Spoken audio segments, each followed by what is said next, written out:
North Carolina voters say their number one concern is the economy. That's according to a new CBS 17 Emerson College poll. CBS 17's Russ Bowen spoke to Wake County Congresswoman Deborah Ross about these results. And Russ, what did she tell you? All right, so I wanted to know what she's hearing from voters directly. Economy is a very broad word, right? So here's a look at the top 4 issues when it comes to the economy.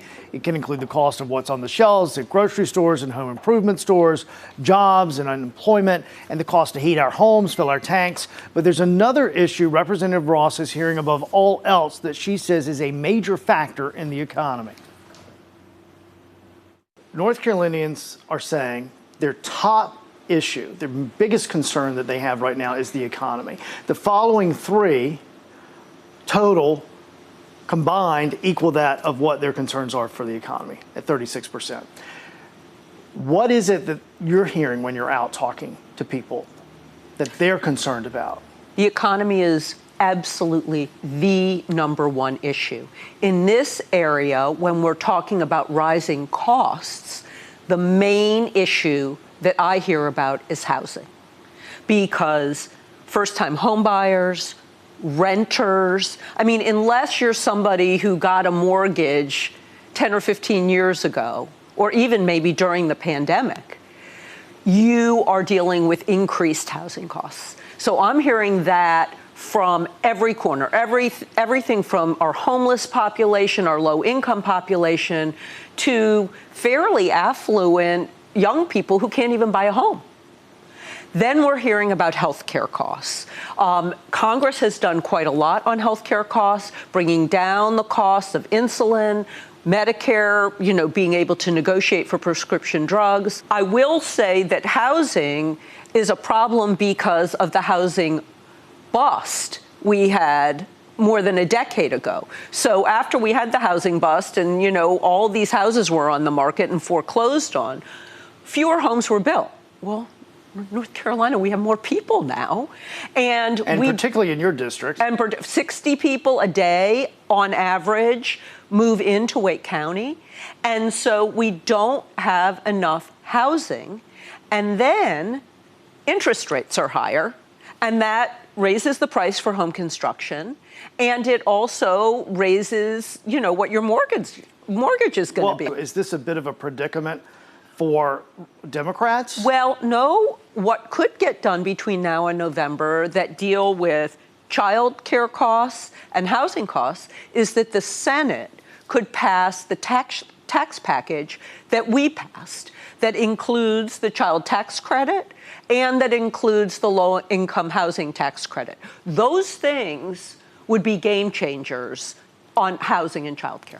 While North Carolinians said that their number one concern is the economy, down the list, not even close, is the crisis at the southern border. What do you make of that? Is that because they're not seeing tangible issues in front of them in this state? Because if I watch television, whether it's news out of Washington with nothing done because there's no agreement and it's all tied together, or whether it's a campaign ad, it seems that the narrative that's being pushed is that it is the number one issue. Well, I think it's the narratives being pushed by Republicans. Immigration is one of the things that they're pushing, and the southern border. In North Carolina, particularly in this area, because we don't have as many direct results from what's going on at the southern border, and we really need the immigrant labor, by far I hear from employers, from the Farm Bureau, from the hotel and restaurant industries, that they want more immigrant labor and they want to be able to legally hire more people. So they're asking for caps to be raised. They're asking for people to be able to stay here longer.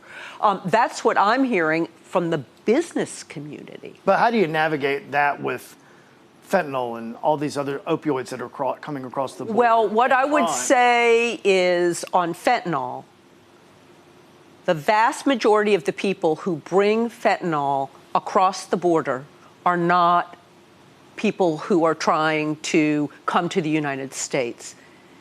It's Americans and it's drug cartels.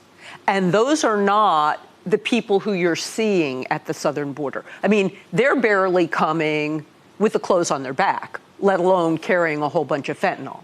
So it's dealing with drug enforcement. And I was at the border, and we heard all about what we need to deal with that drug enforcement. I mean, the fentanyl's coming in on trucks. It's coming in through legal points of entry, not with a mother and her two children. And we have got to deal with the fentanyl crisis. We've also got to get China out of the fentanyl business, and work is being done on that. And you can find that full poll at CBS17.com, which also includes where the candidates stand in 2024. And guys, coming up at 5:30, Representative Ross talks about her role in trying to regulate artificial intelligence. All right, Russ, thank you so much. You're welcome.